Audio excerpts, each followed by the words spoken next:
she could go as many as 3 months without a meal. Meanwhile, our tagged male snake is still on the move and has wandered once again into a human world. He is drawn here on the trail of a potential meal. A rat snake stalking a rodent right into someone's front yard.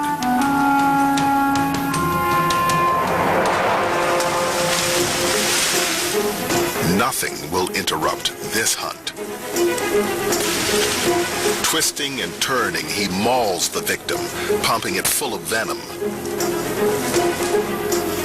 Witnessing this hunt in human territory confirms a suspicion Ram and others have held for some time. We're learning an awful lot by radio tracking for the first time, and we always suspected that they spend plenty of time in rice fields, and that's where they find their rat snakes, because that's where the rat snakes find rats. But now we've really proved it with what we found out. Humans attract rats. Rats attract rat snakes. And rat snakes attract king cobras.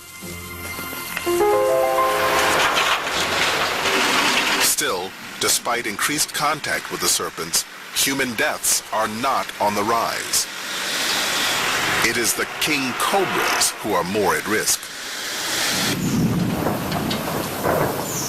But as the dry season wanes, the kings have more immediate concerns.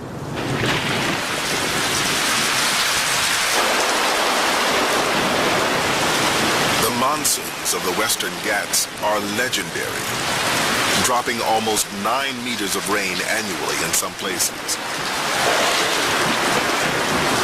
And everyone must adapt to the monsoons. People, animals, even the king. The deluge batters the female king's nest. If the water rises too high, all her efforts will be lost, and all of her babies could die.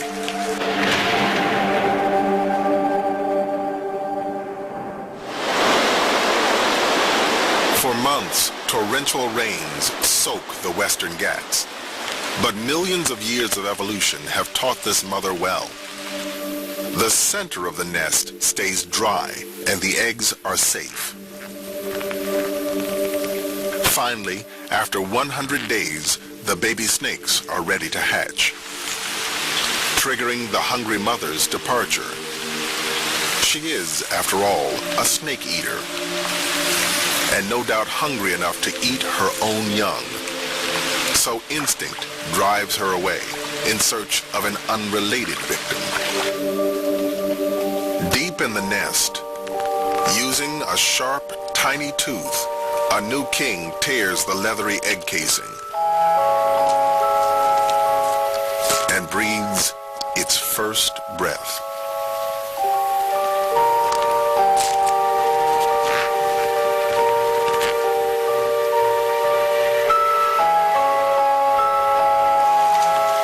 They emerge, one by one, over the course of a few days.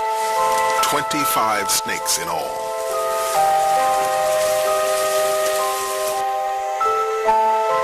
Armed with a predatory hunger, even at birth, they will remain by the nest for 24 hours to absorb their nutritious yolks, sustenance for the hard days ahead. They are less than a day old, already powerfully venomous, but still vulnerable. Left on their own, most of the babies will be taken by predators such as raptors, mongooses, even other snakes. Or they will die of starvation. Only 1 or 2 of the 25 snakes will survive to adulthood. And even then, nothing is guaranteed. For Ram, after 37 years of studying the king cobra, the tagging project has shown him that he's just beginning. I wish I could say I know a lot about king cobras after all these years. To be honest with you, we've barely scratched the surface. So far, the research project has been a success, and has provided a rare glimpse into the secret world of the king. What we've learned so far is pretty amazing stuff. We know now the kind of resting places they prefer. In caves, they go in caves and holes an awful lot. They climb a lot, which we suspected before, but now we've really proved that as well. They've also found that the male moved much farther than the female. Before the female was killed, she traveled around 5 kilometers. But over the first 7 months, the tagged male snake has moved more than 75 kilometers, and he shows no signs of slowing down. But we had a sighting recently, and he looks in very good shape, which means he has been feeding, he has been drinking, he has been living well. We were always a little bit worried. This is the first time king cobra has ever been radio tracked. We don't want him to feel as though he's being chased by us. We want him to do everything naturally. But there are troubling discoveries as well. Researchers believe the male snake is moving in search of new territory. But it seems he's learned that human habitat is a good source of food, shelter, and warmth. And he's twice made his new home in our world. Simply relocating snakes away from humans is not the answer. But the solution remains a mystery. One thing is certain.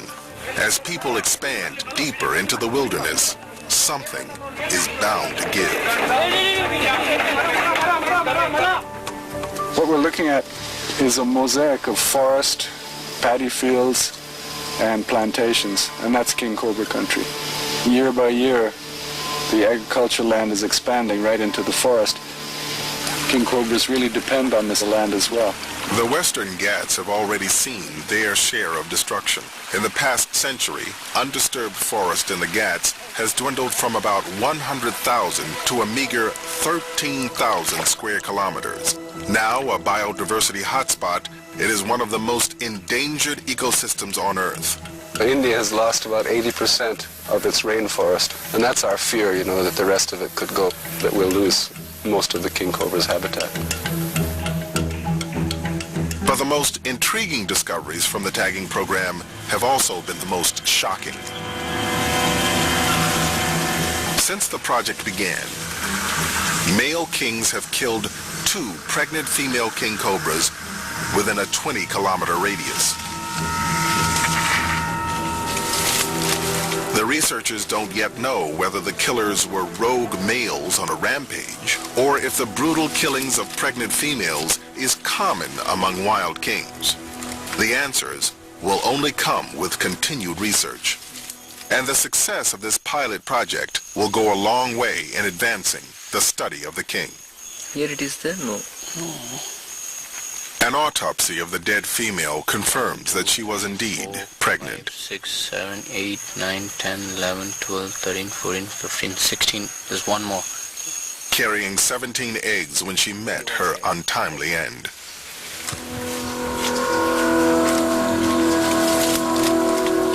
She is laid to rest with a royal funeral pyre, a fiery homage to this pioneering Queen of Kings, whose sacrifice has given us an unsettling new glimpse into the king cobra's merciless world.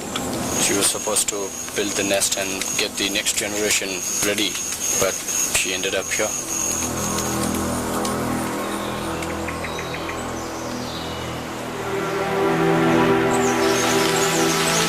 At least for now, one new generation has survived. But even for these deadliest of creatures, survival is a brutal battle. Each will carry the time-toughened mantle of a true survivor.